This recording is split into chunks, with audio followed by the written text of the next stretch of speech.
Okay. I think we are live. We are. I see comments. This is great. Emily Teague sitting next to me, also here.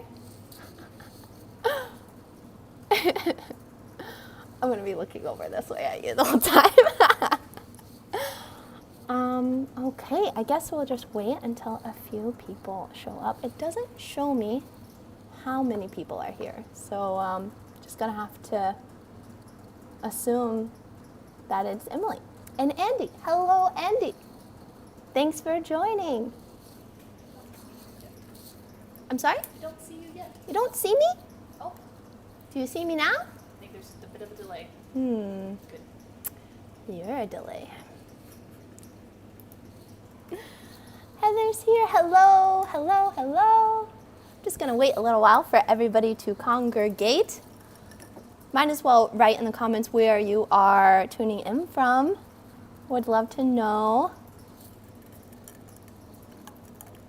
Got my productivity juice. So fun. Guys, I'm so excited. Also really hoping that my internet doesn't crap out. Tuning in from 1 foot from me. It is true. Nathan, you're here. Hello. Hello, Brittany. Great. Seems like we got a couple people. Maybe I should get started. Okay. So, I have a question for you guys, at least you guys here in the chat talking to me. We can either edit the same exact photo from the thumbnail or one of the others from the same shoot. So I'm gonna go ahead and move this camera so it's on my screen. And y'all can help me decide which one to do. I'm gonna pause for a second, make sure you guys can see my Capture One screen and my face. Since this is definitely my first time, I'm like trying to make sure that everything is looking good on your guys' end.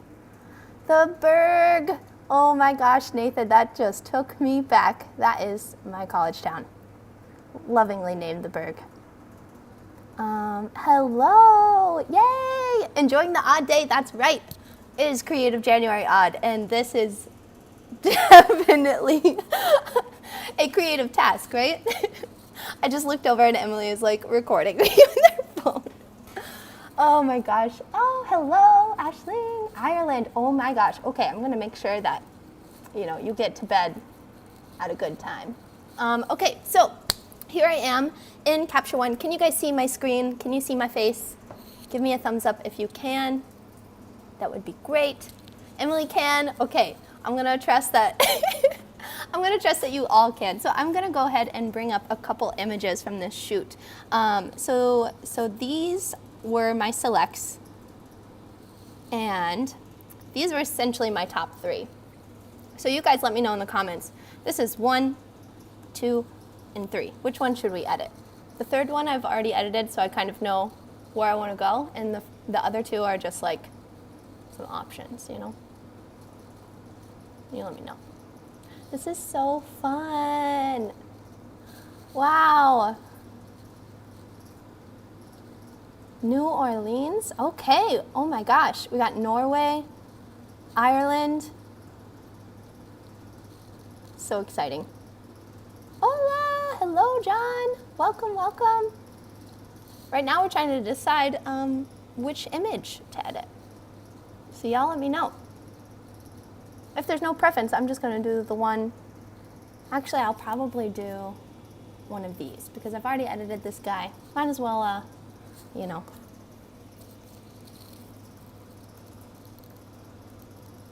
do one I haven't done yet. I'm going to make Emily decide. You already said? 1? Okay, 1 it is. You vote 1. Everyone votes 1. Okay, 1 it is. Has anybody in here used Capture One before other than Emily? I know that Emily is using it all the time right next to me. If not, it is such a lovely program. I love it so, so, so much. I'm going to try my best to talk through everything I'm doing. If anything is confusing, please just write in the comments, what are you doing? And then I'll try to verbalize. There's a lot of things that I do just out of feeling.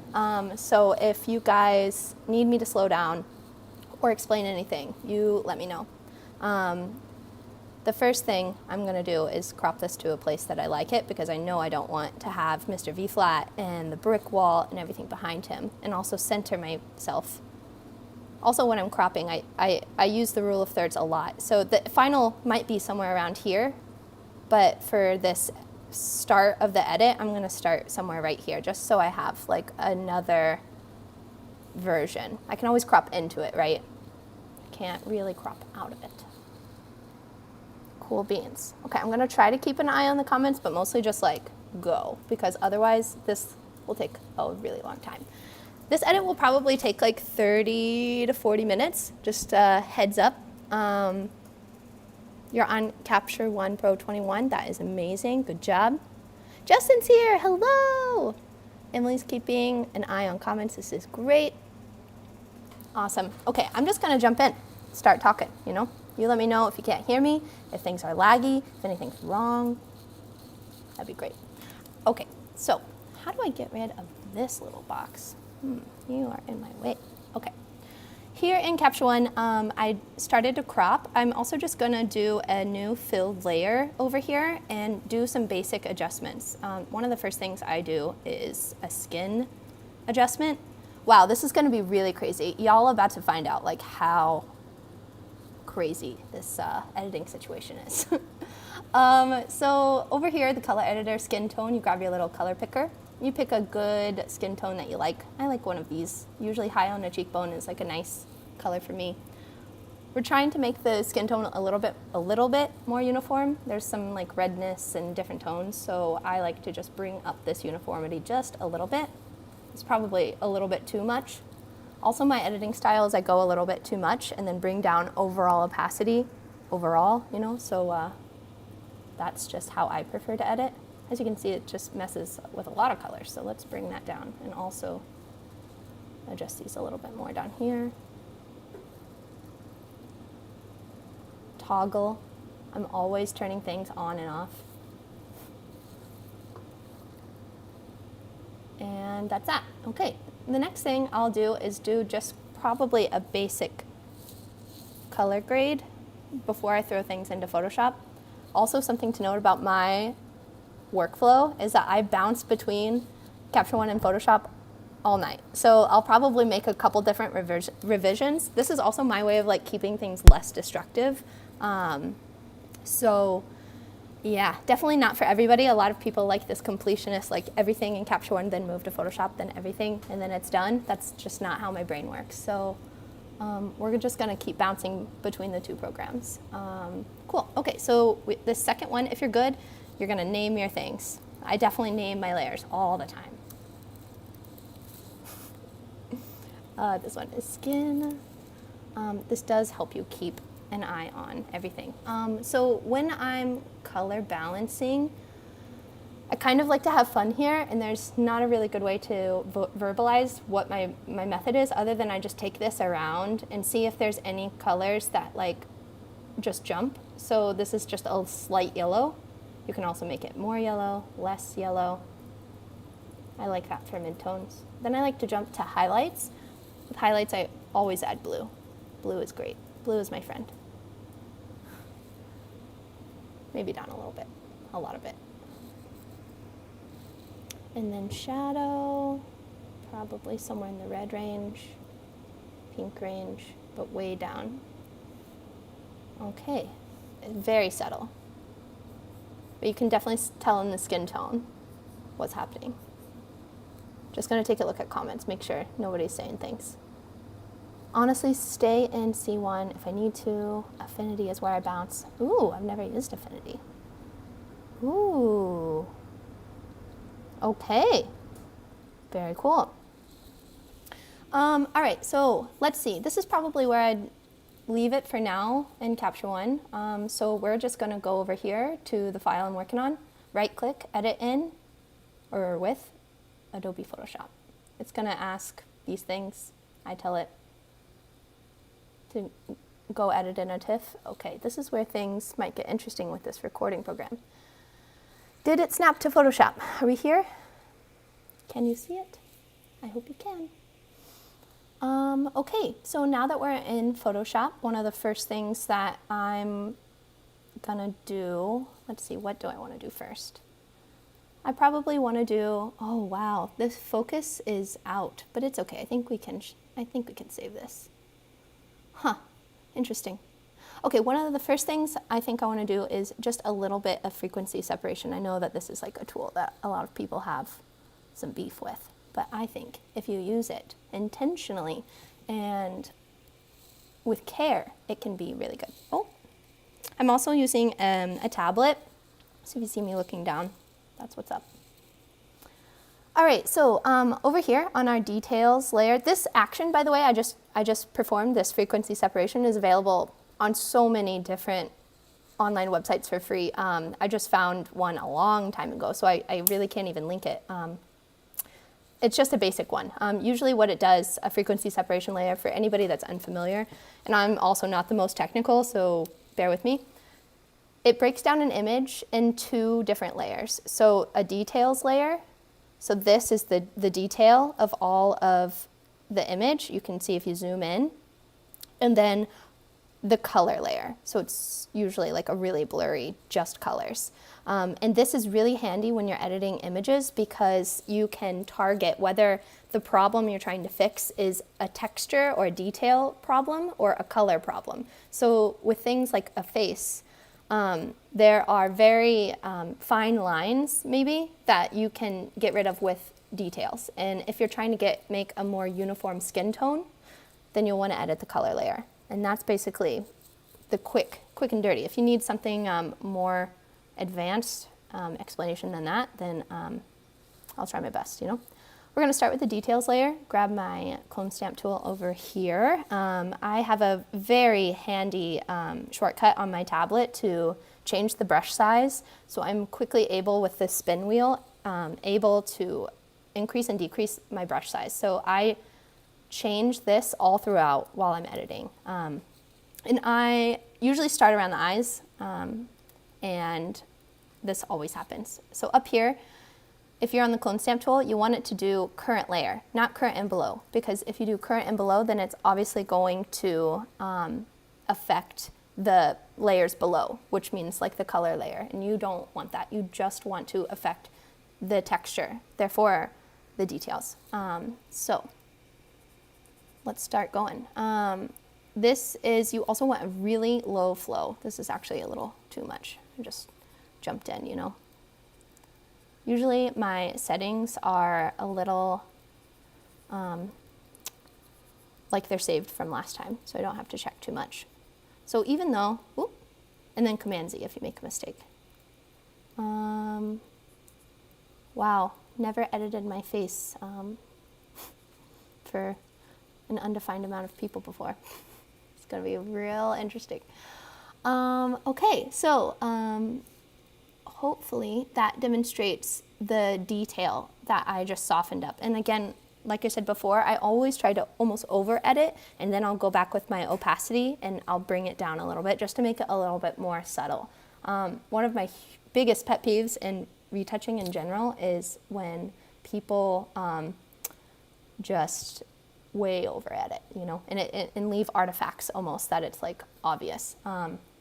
That being said, rules are meant to be broken, so I'm sure you can do that super beautifully if you wanted to. Okay, so that's what I'm going to do for the details. If there is details in clothing, I'll also get it with this layer. Let's see, there's not really a great example because I want this shirt to be super wrinkly. So that'll have to be a demonstration for another time. Let's jump into color. With color, I like to use the lasso tool and then use additional blur with a Gaussian blur. So this is where my my love for painting and makeup artistry has come in super handy, because you can start to look at a face, especially a straight-on face like this, really easily. So if you're looking, if you are looking at a face, usually you want this parts to be in shadow and the tops of your cheekbones to be in highlight, the top of your nose to be in highlight, some highlights on your lips, and then mostly everything around your face to be kind of darkened. And this is how it is in like if you're doing somebody's face over a makeover, or if you're painting somebody's face with paints or sketching or anything like that. So keeping that in mind, knowing that you want highlights here and shadows here, that's how I'm gonna approach how I am changing the colors of my face. So let's start here. I want mostly this area to be a similar tone. So I'm gonna grab that, blur, Gaussian blur, and maybe bring this up to 13. Make sure we're on that color layer and say okay.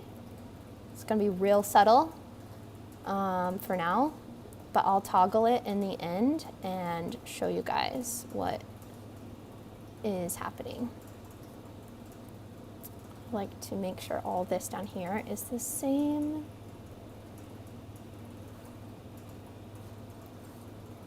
Are there any comments?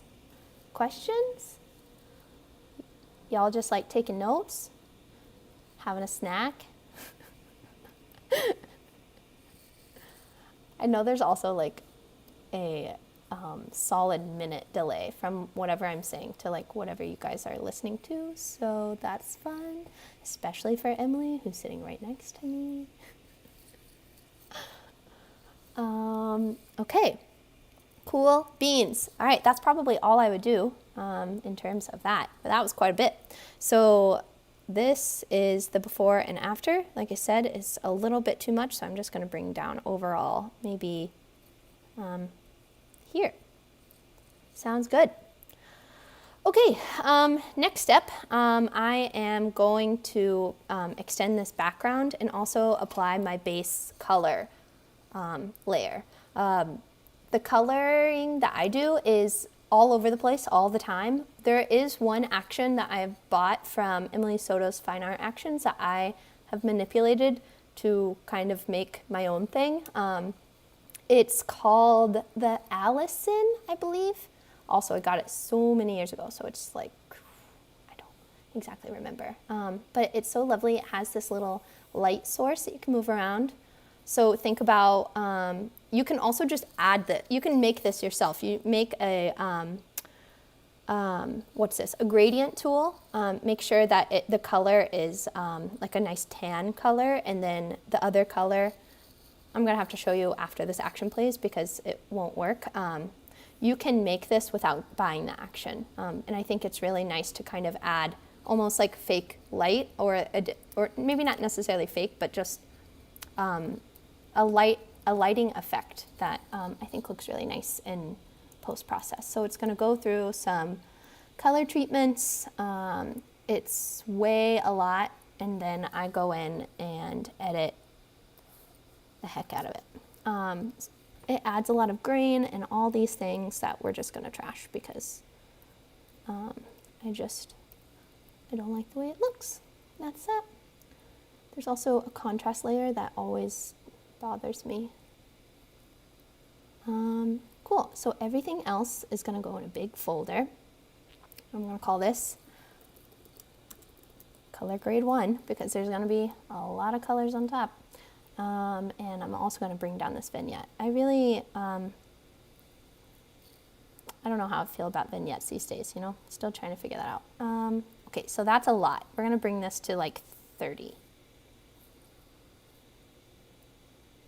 Very subtle, but I really like what it does to skin. I think that this action, I just love the like soft palette that it starts an image with, and then I can start to build colors on top of, and I like that. It also makes a handy little stamp visible layer, so I can just go in and start to expand my background. You can do this a number of ways. You can get your handy little clone stamp tool and sample and stamp, or all-time favorite is to just see what your fill layers can do. If you are working with, oh, what happened to my selection?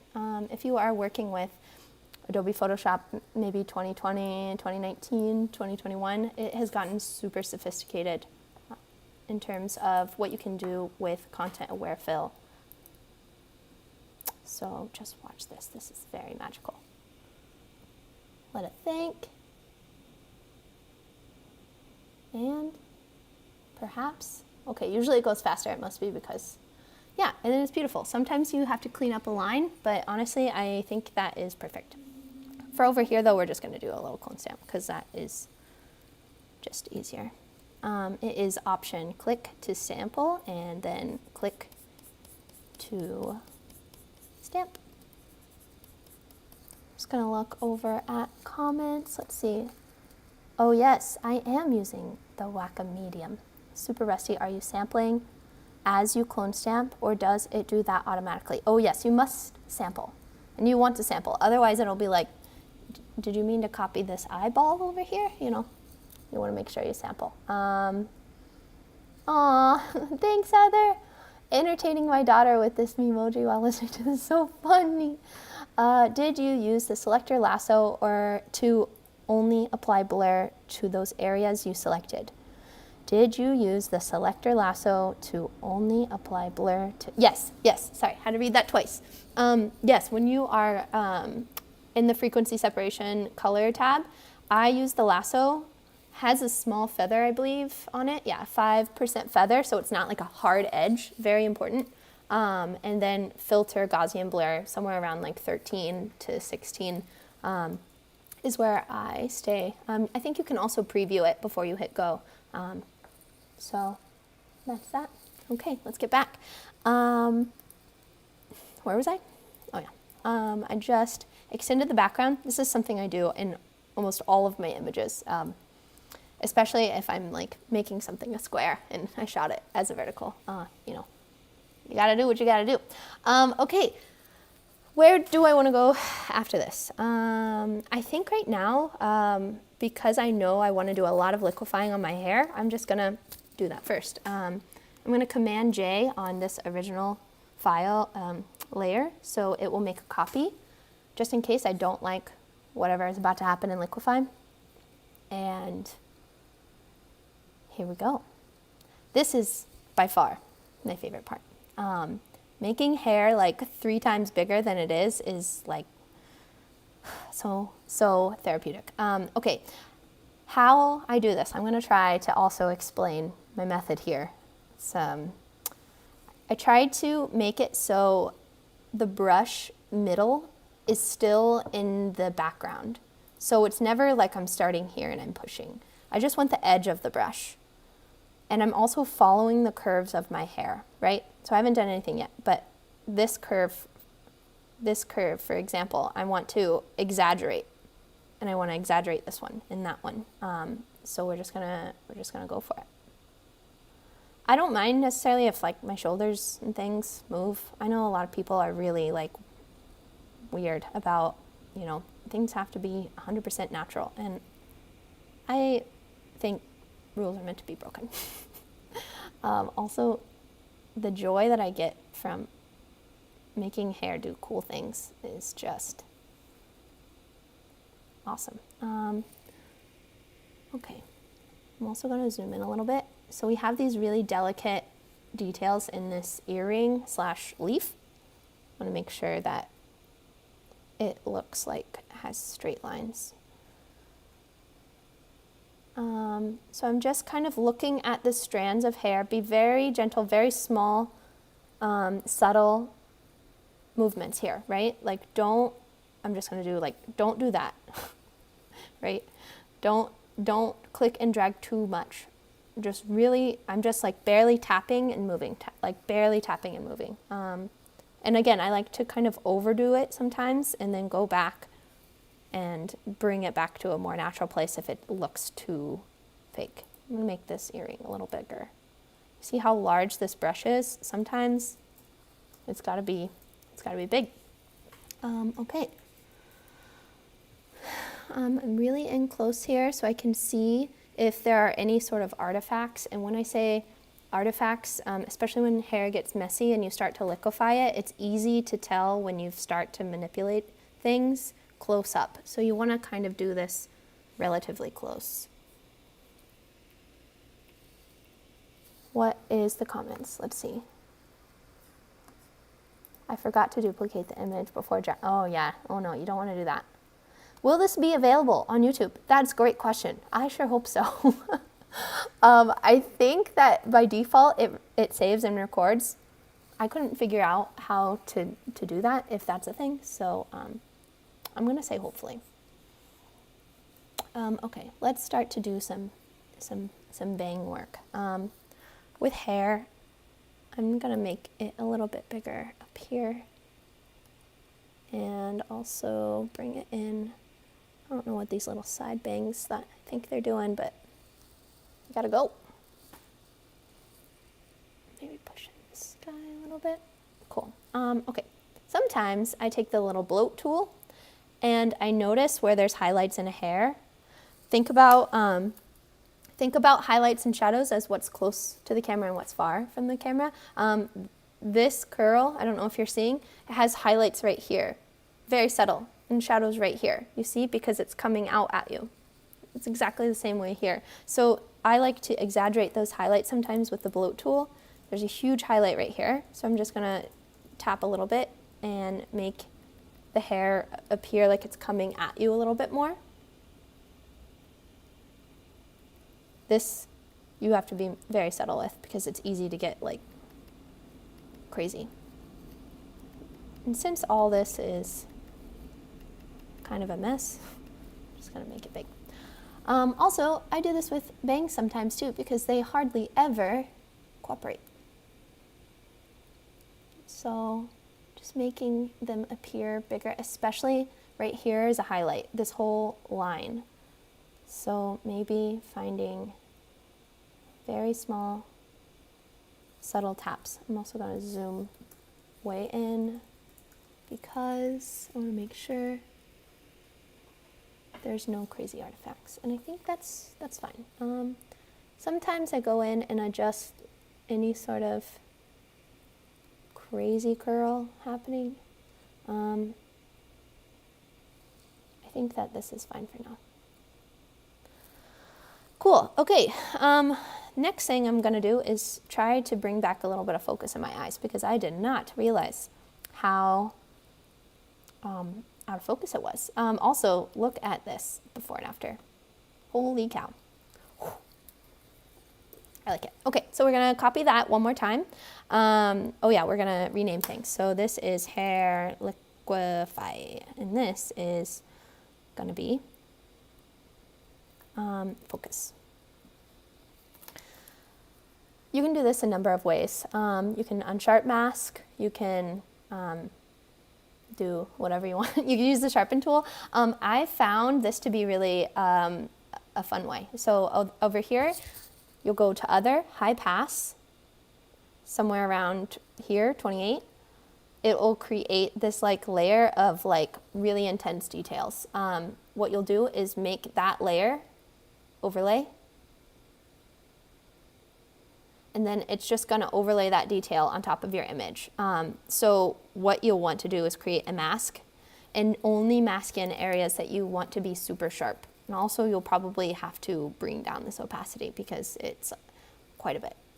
So looks like my ear is in focus and my entire face is out. So let's get a big old brush and just paint over my face. We're gonna make this flow really low so it's not way overdoing it. See, at even 12%, it's kind of doing quite a lot. So bring it down even more, maybe 5.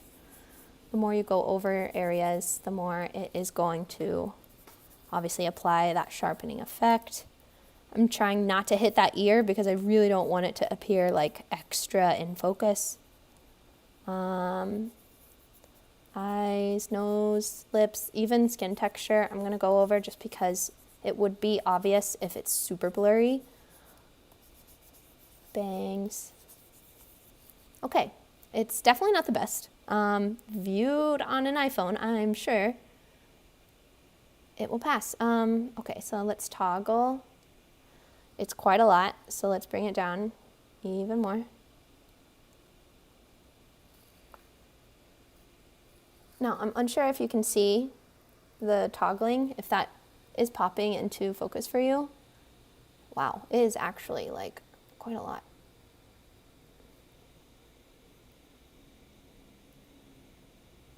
I might have overdone it in the eye area. So I'm gonna bring my black brush and kind of paint back in really low, 2% here.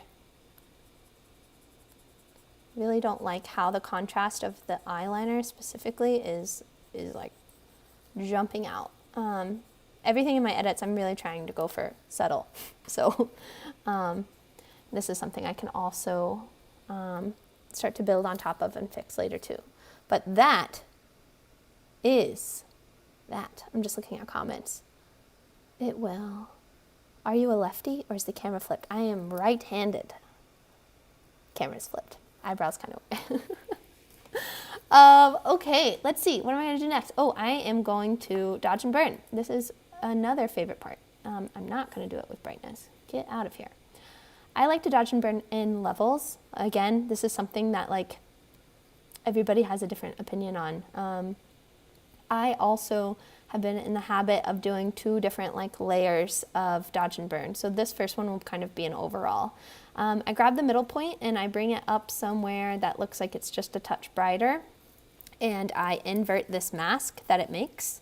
Grab my brush, hit the X key to flip those colors and make sure I'm painting white on black so it shows up.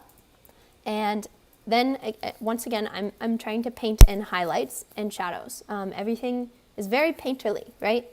So just thinking about where highlights should be. Over here, right here in the hair. Oh, we are gonna need something much higher than 1%. It's like you can barely see it. I'm also gonna zoom in just a little bit. Here we go. Okay, here. And here. It's also weird to edit without music. Not gonna lie. There's a little highlight in my eye. Going on up there. Okay, and that's about it for that first pass. I'm gonna do the same with shadows. Bring that down quite a bit. And then start painting in shadows. This is where you're gonna see a lot more effect. Everything else has been really subtle, but dodge and burn is really where things get interesting. I start to paint around the face and then I get closer in. Again, there is going to be darker on the top and on just the bottom part of my bangs, and then right here I'm going to leave it as a highlight. Bringing shadows all around the contour of a face, just like you would with makeup. And now I'm going to zoom in and do a little bit more dodging and burning in places that should have a little bit more shadow. So around the nose, around the cheekbone, under anywhere that should have a little shadow, and up here. Also underneath eyebrow. That's that. Okay, that's probably a good first pass. I like to put these in a folder and toggle this on and off to see what we have done. It's usually quite a bit. And again, I'll probably bring down opacity overall on both of them. Or sometimes it's just one of them. Sometimes it's just like, okay, these shadows are a little much. And then you bring down that opacity. But I think that's fine. I also don't think it really needs too much more levels, but I do like an extra highlight, if you know what I mean. So I'm gonna go in with my brush and add a few more.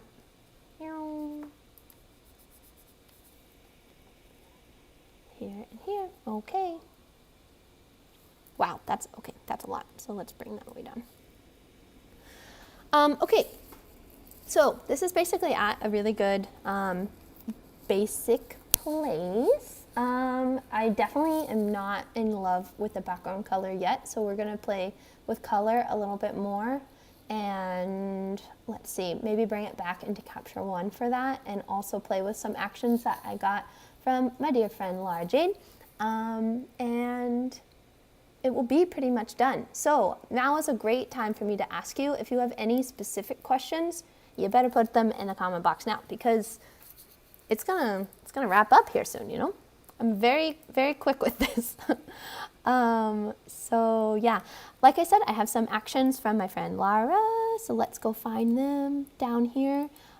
She has some amazing actions. I just love it. You can sit here and play with them for hours in different combinations and different opacities. I know off the top of my head that I love this bleach one. It's kind of like a good warm wash.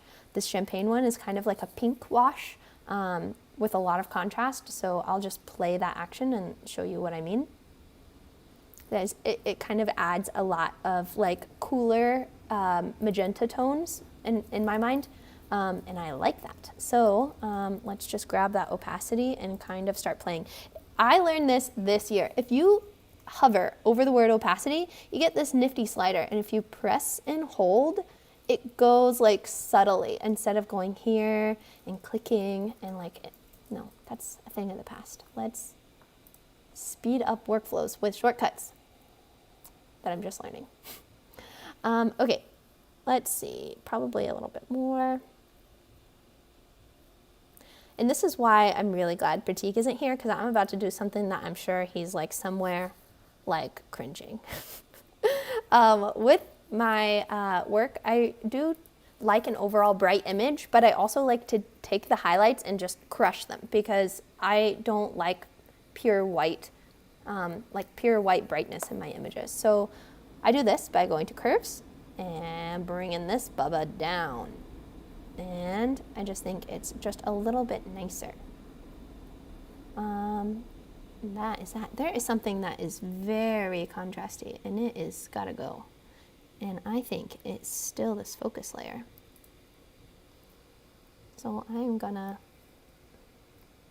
and yeah, definitely at the point where Photoshop is just like, no, thanks. So I'm gonna save, just in case. I can feel it being laggy. Okay, let's look over here. Do you make your own backdrops? I like the effect on this one. Wow, I just filmed my 3rd YouTube video, and it is on how to paint a backdrop. And I actually go over how to paint this backdrop. So you are in luck. Be on the lookout for that, because it's basically done.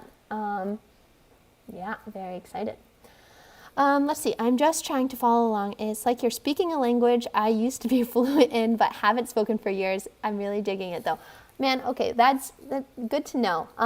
Also, you got this. You're a very talented editor. I know this for a fact, Nathan, so you got this. Let's see, Heather says, I've been curious to see how other photographers edit. I'm just soaking all this in to see what I can apply with my own software. I like that. There's a lot of things that I hope that you can apply, right? Especially like where to apply different techniques like dodge and burn, like frequency separation, how to extend backgrounds. So I hope that helps. Cool beans. Okay, so I have saved this thing. We are going to, let's see, what do I want to do? I'm going to bring this back in Capture One because I like their color toning. I like their color toning tools a lot more than Photoshop's, to be honest. But before I go, I have this fun little infinite color panel that sometimes, just to get inspiration, especially in situations like right now where I'm not in love with the background color, it kind of shows you a quick, like, different ways that you can color tone and then therefore adjust. I like to use it for inspiration. So we're just gonna hit this create button and see what it does. Yeah, it's gonna be crazy. I'm also gonna bring it to light because, yeah, we want it to be a little less crazy, you know? And actually, this one is not bad.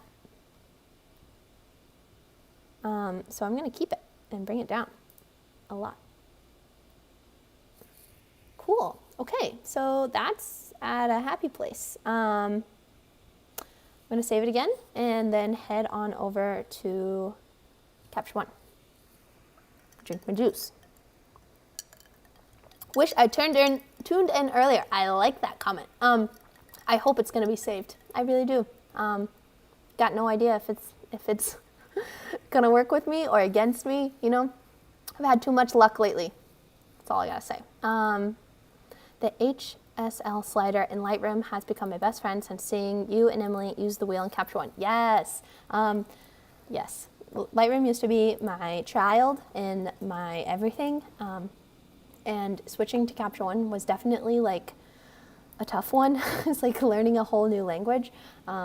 People, I feel like, always ask if Capture One is worth it. I love it, but you know, if you're using Lightroom and it works for you, then that's perfect. You know, because it does take a while to learn. But once you do learn, it's very nice, very sophisticated platform. Just gotta say that. Okay, so it's saved. So I'm gonna close this, come back over here to Capture One. Let's see. I mean, check, make sure we're still good over here. This before and after is already quite crazy. Very happy with it. I am gonna bump the rating. I do this sometimes. I start everything at 3 just because I know that those are like my top selects. And then once I bring it into Photoshop for any amount of edits, then I bring it up to 4. And then obviously 5 is like when something is like what I consider done. And usually there's like 5 versions of done. So let's see. So I have a 4-star here. I'm going to right click and say clone variant. In Lightroom, I believe it's like duplicate something, duplicate image. This is again how I do edits that aren't destructive. So I can kind of have all these different variations of a color edit, and that's that. Also, in Capture One, I have some presets that I like to kind of toggle through just to get some inspiration, right? Some I've also made here. So like blue. Ooh, that one's actually not too bad. I like this.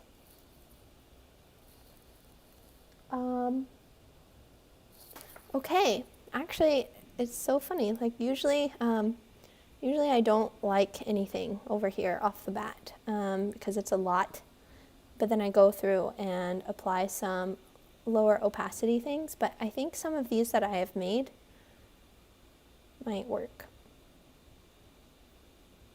I know this is a lot, but I think I can bring it back. So I'll apply to a new layer here. And this is just, this coloring, by the way, is just the color balance tool here. As you can see, this highlight I've brought all the way to cyan, and it's like a really high cyan, everything else is lowered. So that's the only thing that's being applied. And so I'm just gonna bring down this opacity overall. And also, I like to look at things in my, what is this called? Sidebar? Small, right? Because people see things really small, especially like if I'm making something like a YouTube thumbnail that I know people are only going to see it this big instead of this big. Always trying to keep an eye on how it looks smaller, because once something is big, you know, sometimes people just never see it that big. Cool, so I like that color. I'm probably gonna do one more thing with exposure. Again, kind of knocking out some of those highlights. I'll do this in 2 steps in Capture One. I'll bring down this RGB curve. You can also play with the Luma curve, very fun tool. Probably about here. And sometimes, oh, no reminders.